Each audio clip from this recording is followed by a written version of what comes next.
I'm in the town of Glenwood Springs, and I came here in 2021 and went to the adventure park, which was super fun. I've never explored like the hot springs or caves or any of that stuff. I did do a cave tour, which is on the video, of the adventure park, and that was pretty cool with the Colorado caveman.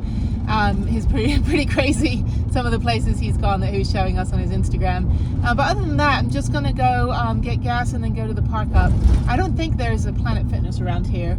I'll be doing that tomorrow, and then tomorrow morning I'll be doing the Hanging Lakes hike, which is supposed to be kind of hard, but I think I should be able to do it because I'm a badass. So anyway, that said, let me just mosey on through and go to I have to drive all this way from Aspen to get cheapo gas. It's $1.50 cheaper in Glenwood Springs, like 20 miles up the road, than it is in Aspen. Aspen, it was like $4.50 a gallon, which is crazy. So hopefully I can get it for like $3.29 or something, and I should be somewhat happy. So yeah, let me get over here. Crazy drivers, everybody's speeding. This is the No Name Road rest area, so I'm gonna pull over here. Cabins, RVs, and camping, no. I just want to go to the rest area. I should be able to stay overnight here. I don't know why I wouldn't. See, I just go around, follow the signs. Speed limit 15 miles an hour. I think it's at the end here. So this should be fine. Rest area. Okay, yeah, it's around here. No Name rest area. That's funny. That's easy to remember. So yeah, so hopefully overnight parking is fine. There's a van lifer right there. Their little micro camper. That's actually kind of a cool setup. Hopefully there's somewhere to park. Hopefully that's not just it, because there should be car parking, trucks, parking area over here. Okay, so far no restrictions. One way. Okay, yeah, it's like freaking party over here. Oh my god, I'm so happy. Finally back at rest areas. Okay, I'm just gonna park. This is of course the RV that takes up 7 spaces. I'm gonna park next to the sketch van. Oh, this is one way. All right, let me questionably back up a little bit because I want to park under there. All right, we have some rules. No overnight camping. Okay, so overnight parking is fine. I'm not overnight camping. People really pitch tents at these places?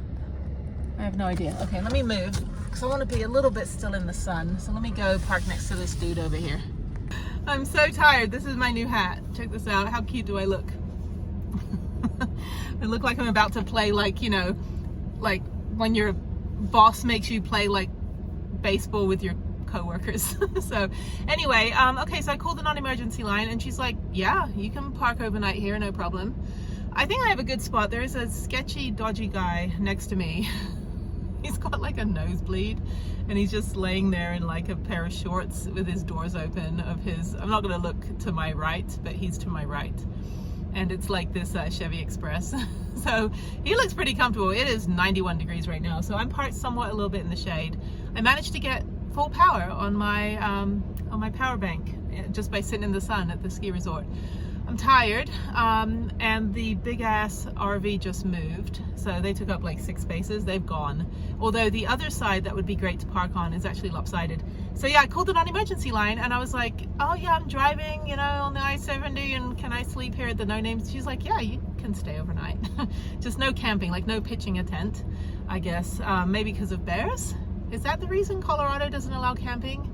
I don't know. Nowhere, like, none of the rest areas allow camping. Like, you can't really pitch a tent. But yeah, I mean, there's probably about 10 cars and maybe like 7 rigs here, and this is my home for the night. So it is 6:30 p.m. I need to do a little bit of work on the computer for some projects that I'm working on. So I'm going to do that. I've been transferring videos from my phone over to my computer so I can work on those when I have a computer day.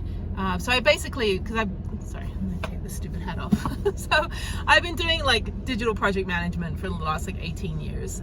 So I'm very good at like managing assets and stuff. So basically I'll record these clips on my phones. I have 2 phones. I have Harriet's phone, which is what you're seeing, which I'm recording on, and then I have my actual phone, which is almost out of memory because I have too many video clips. So what I do is I basically, you know, make folders on my computer of each of the videos I plan to make, and then I transfer all the video clips and photos and whatever I need into each of those folders, and then I put them in order order, which they're pretty much in order chronologically, and then I rename them just 1 through whatever, 1 through 50, 1 through 100, and then I create a Premiere Pro.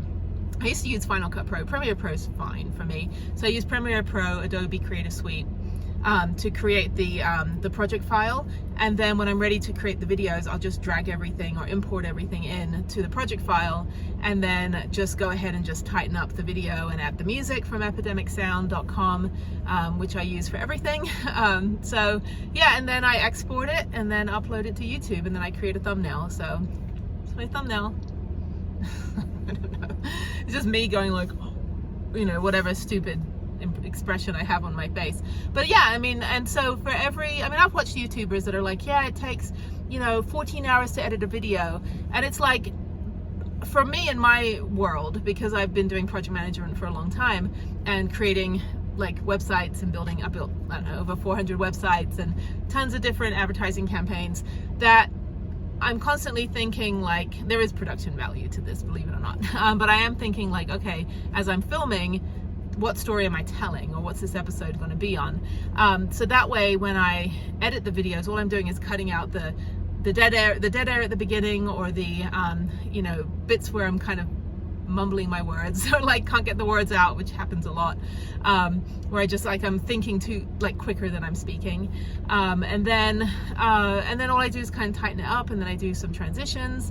And so for every like 30-minute video that I do, it takes me about an hour and a half to edit the video. So I move pretty quickly once I have the assets all organized, renamed, and put onto my into the folders on my computer. Then I'm ready to basically just drag them in and just cut the timeline down. So sometimes the videos will be an hour when I import them in, and once I've cut them down, they're basically you know, 30 minutes, 20 minutes. Some videos go up to like 50 minutes. I try to keep them less than an hour, but there is like a lot of content sometimes. So, and you guys enjoy them, and I have a pretty clean channel. You know, I've only gotten like a very, very small handful of very negative comments, and some of them are stupid, like, oh, women think they're so cool.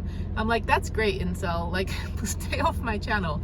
And there's some that are just like, you know, the channel will bash other channels, and the channel that's bashing has like 10 subscribers and 3 videos, and the videos are of them bashing something. I take all that with a grain of salt. Some people just, you know, it's like going on Yelp. Some people just want to make, you know, negative reviews of everything, because that's kind of the power they feel they have when they're, you know, keyboard cowards is what I call them. So, and sometimes like comments will be like friends of mine that are like, you suck, and I'm like, dude, I know you. So no, I'm just kidding. No, I have a pretty good channel, and I keep, you know, I kept it small for a long time because, you know, it wasn't monetized until recently, and I wanted to be able to go to the national parks and do, you know, a lot of stuff that if it was a commercialized monetized channel, then you'd be under a whole bunch of other sets of rules, like permits and things, you know, if I was making money off it. But those videos aren't monetized. I've only started monetizing once I finish the national parks. I go ahead and monetize ones that are in places that don't require permits, because, you know, I'm very much to stay with the rules. I've been working on YouTube for advertisers and companies and corporations since 2007, and so actually no, yeah, 2007, that's right, because 2006 when I got back, well, I finished all my travel for a bit, and then I got into digital media in 2006. And so yeah, 2007 was when I started doing all the advertising on DoubleClick and Google Display Network and all that stuff, back in the day when it was like super manual, and then having to do all the reports and having to hard code, you know, email marketing campaigns and all that. So anyways, just stuff. So, you know, digital nomads these days, millennials that do that stuff now, they have no idea. You guys have no idea how easy it is now, how automated, how everything is established, all these platforms and apps that you have to create stuff. Back in the day, we were manually coding, hard coding everything on, you know, Flash websites on you know, Disney servers, and it was fun. I mean, it was, I actually like the hands-on stuff. Like, I can create my own little clips and things. Like, I'd rather do it manually myself than kind of throwing it into an app and having the app do it. But I like programming. I've been programming since I was 8 years old. So, but you know, it's good because then I can figure out, okay, am I going to have like a rest day today where I'm just like working in the library, crank out a couple videos, get them scheduled, rather than doing the thing where I'm working every day in my van. I think if I had a 9-to-5 job, you know, a lot of people live in vans and they have the 9-to-5 digital remote job, and they're sitting in their van all day, or at a Starbucks or at a coffee shop, and they don't really get to do the daily part of the van life. So I always joke they get a job that's 5 to 9, like 5 p.m. to 9 p.m. So if I'm doing some little projects here and there for friends, which a lot of friends will call me up and say, hey, can you like create a PowerPoint for me, or can you like do a website for me quickly, or help me with this? And I'm like, yeah, sure, but like I'll have to do it in like 3 weeks, because I'm not going to be anywhere where I'm going to voluntarily be sitting at a computer. I don't like to be voluntold. So if you want something, I'll do it. I mean, and you'll pay me for it, but I'm not going to, you know, like I'm not going to like stop everything I'm doing on my travel schedule to accommodate your little side project. Like you have to kind of pick a number and like, okay, if you need it now, like I'm not the person to do it today. But if you need it like in 2 weeks, then I can get it done next weekend. So, you know, I'm pretty good about like managing my time. I used to be the person that would just do everything, like drop everything and do everything for everybody. And then I had my daughter, and then I realized that I got to be a mom, so I got to take care of my kid instead of like taking care of people's projects. And then people started going onto like Fiverr.com and Thumbtack and all these other places and trying to do it on the cheap. And the joke is that, oh, you think hiring a professional is expensive? Try hiring an amateur. And a few months later, they'll come back and say, hey, the website's not working. There's no SEO. Can you help me? And by then I'm like, yeah, I guess I could help you. Let me just redo it then, rather than just try to fix it. But then, you know, years ago, I was the person that was like, yeah, I'll build a website. And they're like, oh, I can't pay you. I'll pay you when we make money. I never got paid for those at all. So I'm still chasing down, you know, because these people will call me back and say, oh, you know, can you work with it? It's been 5 years and the person we hired sucks, and can you like fix this for me? I'm like, yeah, you want to pay me that $1,200 you owe me from 5 years ago?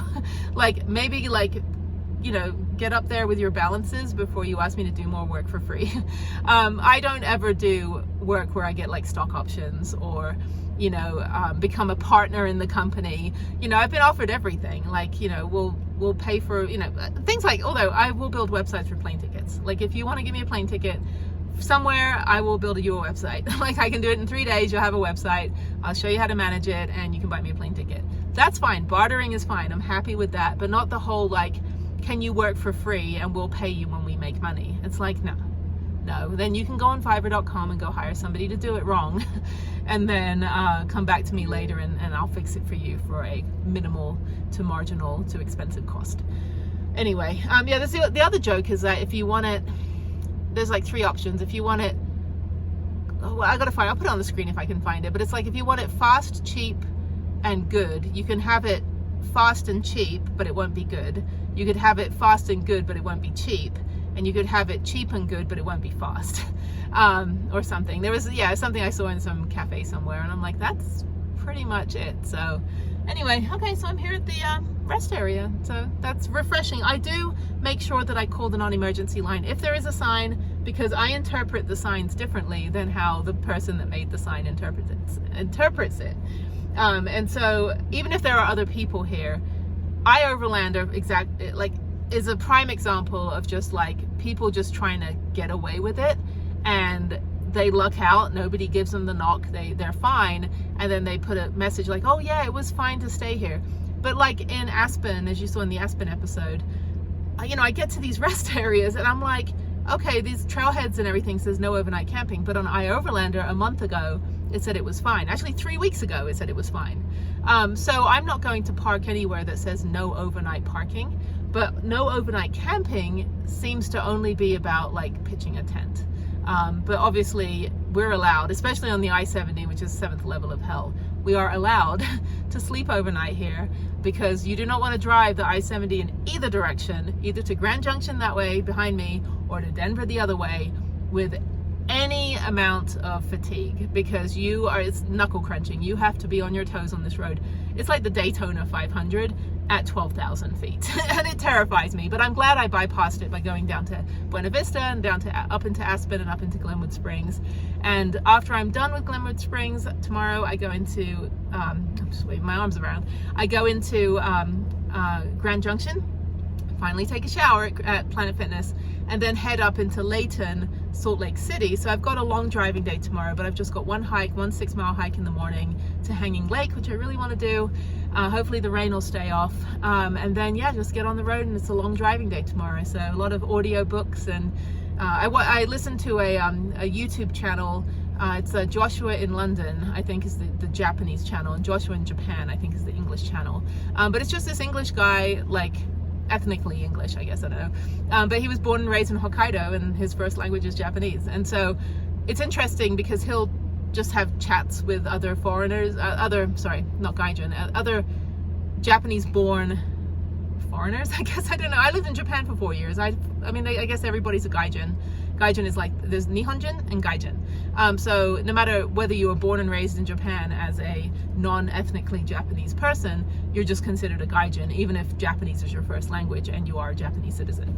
But you don't look Japanese. So, but yeah, so he'll just have discussions about whatever, and I can understand him better than I can understand like a Japanese TV show or, you know, an ethnically Japanese person, because it's interesting that the accents still remain with the ethnicity of the person that's speaking it, even though that person has, like, there's a like a Nigerian woman, there's an English there's the English guy Joshua, and then there's a Filipina woman, and then there's a Scottish woman, and then there's a French guy, you know. So like wherever they're ethnically, like their parents are from, I guess, their accent in Japanese ends up being their, like, yeah, it's hard to explain, but it's kind of like, it's almost like the mechanics of their vocal cords, you know, are no matter what language they speak, you can still tell that person is a Caucasian person or an African American person or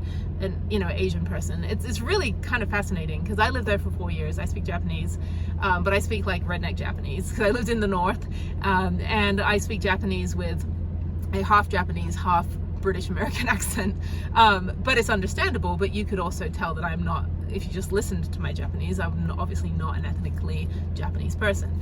So I'll listen to that. Well, if I'm, you know, long drives, I'll just put it on auto play on YouTube, put my phone down in the cup holder and just listen to the Japanese, and I understand it a lot better than, because I think what it is, so I'm just babbling about Japanese, but I think because when I was with other foreign friends, I had friends in Japan that didn't speak English very well, but they were French, and I don't speak French. I took like 2 years of French in England when I was a kid, and my French is horrible.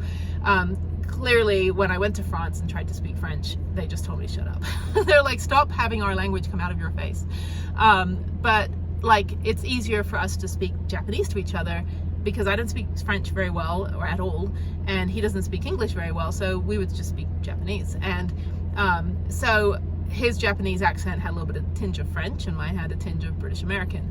So it's, you know, so I think that's why I'm able to understand. Plus I would go to like this, before the pandemic in Houston, they had a Japanese meetup group every Monday at the Whole Foods Cafe in Houston, and so I would just go, and everyone would just kind of sit there, and there'd always be the token jet, you know, sitting there not really saying anything, but then there would be some, you know, Japanese people, and there would be other people that speak Japanese for whatever reason. They speak Japanese, they live there or they studied it, and we just talk about anything, and that also was very easy for me to understand. And then they would ask me questions, and I'm like, yeah, I understand it. But for me to go to like Kyoto or, you know, Osaka or Tokyo and try to speak, you know, have a full-on conversation in Japanese with a local Japanese person, it's a little more difficult because there's also the colloquialisms and the slang and the kind of the inflections and things that for a non-native speaker, I don't generally add that into my conversation because I learned from textbooks and I learned from listening and from speaking. I didn't learn it from like my upbringing. So it's the same with English. We've got a whole bunch of different slang words and things that non-native English speakers may not add into their conversation. But anyway, I'm just babbling, but this is great. Just sitting here at my little rest area. I do need to do a PowerPoint for a friend, so I'm going to work on that now while I still have power and while it's still, you know, relatively, well, it's cooling down. We're still 91. Why is Colorado so hot? I'm in the mountains, but yeah, so Hanging Lake will be great tomorrow. Hanging Lake will be a fantastic hike tomorrow. It's labeled as hard, should be fine. I just did a 12,000 foot hike yesterday, no problem. And then yeah, just so tired. I am so sorry. I'm just word vomiting. But no, Aspen was great. It redeemed itself. It was a bit hard in the morning trying to find parking, and it was a bit hard in the night before trying to find overnight parking. But now I'm back in the place I know. I've been to Glenwood Springs 3 times now. I would have gone to Grand Junction twice as of tomorrow, and then Salt Lake City, I was there for a few days earlier this year. So these are now familiar territory, and then I get up into Montana in about 2 weeks, and that's going to be a blast. So very, very excited, with a trip home in between, with a layover in Vegas to go see my friend finally, because I couldn't see him because I was, you know, in a hurricane escaping that last Monday. And it's funny, this time Sunday, a week ago, I was driving my car from Houston to Lubbock. So I can't believe all the stuff I've done in the week, like Manitou Incline, the hikes I've been to Winter Park, Trestle, I've been to Aspen. You know, it's tons of stuff, like crazy, like how busy this week's been. Anyway, okay, well, it looks like some rain's coming in, so let me get working and I will chat with you on the next one. So, all right, thank you for listening. All right, bye. Good morning from the No Name rest area. So I had the camper van next to me there. She had a little like deck chair set out, little table, and was reading a book earlier last night. We've got a couple RVs, a truck camper. We've got a Sprinter with a Colorado logo, and a Ford Econoline with a pop-up roof. This is fantastic. Yeah, everyone just slept here overnight, slept like a freaking rock.